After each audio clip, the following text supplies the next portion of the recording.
ఆదిలాబాద్ ప్రజలకు మంచి చేయడానికే తాను రాజకీయాల్లోకి వచ్చారని బీజేపీ రాష్ట్ర నాయకులు కంది శ్రీనివాసరెడ్డి అన్నారు.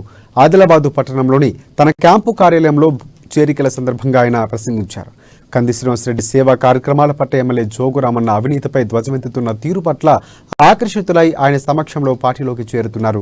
ప్రజా సేవా భవన్కు వచ్చిన స్థానిక కేఆర్కే కాలనీకి చెందినటువంటి యువతి యువకులు ఆయన సాదర స్వాగతం పలికి కాషాయ కండువా కప్పి పార్టీలోకి స్వాగతించారు.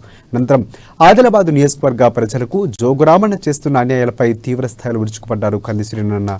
14 ఏళ్లు ఎమ్మెల్యేగా ఉన్న జోగురామన్న ప్రజలకు ఏమీ చేయలేదన్నారు. ఆయన పేదలకు భూములు జాగాలు ఇప్పించేవాడు కాదు, జోగురామన్న భూములు జాగాలు మింగేసేవాడని విమర్శించారు. 5 ఎకరాల భూమున్న జోగురామన్న 5,000 కోట్ల రూపాయలు ఎలా సంపాదించారని ప్రశ్నించారు. ప్రశ్నించే వాళ్ళు లేకనే ఇన్నాళ్ళు జోగురామన్న ఆటలు సాగాయని అన్నారు. తాను ఆదిలాబాదు ప్రజలు నమ్ముకొని రాజకీయాల్లోకి వచ్చారని అన్నారు. ఈసారి ఎన్నికల్లో ఆదిలాబాదు ప్రజలు జోగురామన్నను చిత్తుగా ఓడించాలని పిలుపునిచ్చారు. ఆయన తనకు ఆదిలాబాదు ప్రజల ఆశీర్వాదం కావాలని, ఒక్కసారి ఆశీర్వదించాలని కంది శ్రీనివాసరెడ్డి కోరారు. ఈ కార్యక్రమంలో గిమ్మ సంతోష్రావు, దక్షిణ మధ్య రైల్వే బోర్డు మెంబర్ జీవి రమణ, కేఎస్ఆర్ యువసేన నాయకులు రాజ్ కుమార్, రిషి తదితరులు పాల్గొన్నారు.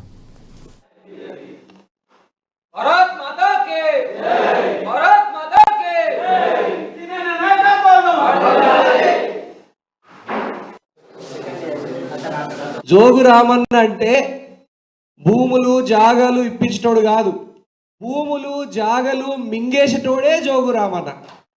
జోగురామన్నది పుణ్యం చేతు కాదు, పుణ్యం మనసు కాదు. ఇండ్లు ఇప్పించి, ఇండ్లు కట్టించి, ఇంటి జాగాలు ఇప్పించేటువంటి మనిషి కాదు జోగురామన్న.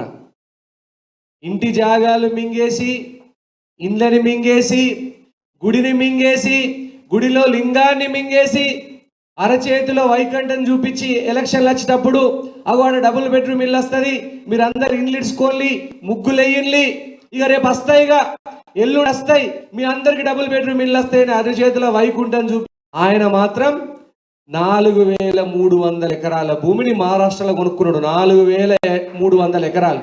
ఊడ్చే ఉద్యోగాలు ఉంటాయి కదా కాక, స్వీపర్ జీతాలు, ఆయమ్మ జీతాలకు కూడా 2 లక్షల నుంచి 3 లక్షల లంచం తీసుకుంటున్నాడు. మనుషులు ఉన్నారు, నేను నిరూపణ చేస్తా.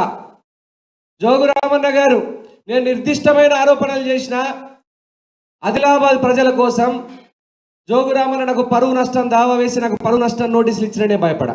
ఇప్పుడు కూడా దళిత బంధు 19,300 దళిత కుటుంబాలు మన ఆదిలాబాద్లో ఉంటే అందులో ఇచ్చినటువంటి దళిత బంధు ఇంటికి 10 లక్షలు 100 మందికి ఇచ్చారు. 19,300కి వెళ్ళి 100 మందిని తీస్తే ఎంత అవుతుంది? 19,200 మిగిలినాయి. 19,200 అంటే సంవత్సరానికి ఇట్లా 100 మందికి ఇచ్చుకుంటా పోతే ఎన్నేళ్ళు పడుతుంది తెలుసా దళిత బంధు రాతందుకు? 19,200ని 100తోని భాగిస్తే 194 ఏళ్ళు పడుతుంది దళిత బంధు రాతందుకు. 194 ఏళ్ళు పడుతుంది. మీకు టికెట్లు కట్ చేస్తా, ఈ జోగురామన్నని కూడా పిలిచి నీ టికెట్ కట్ చేస్తా, నువ్వు దళిత బంధులో కూడా కమిషన్లు తీసుకుంటున్నావు, కమిషన్లు తీసుకుంటామని బెదిరించాడు కేసీఆర్ గారు.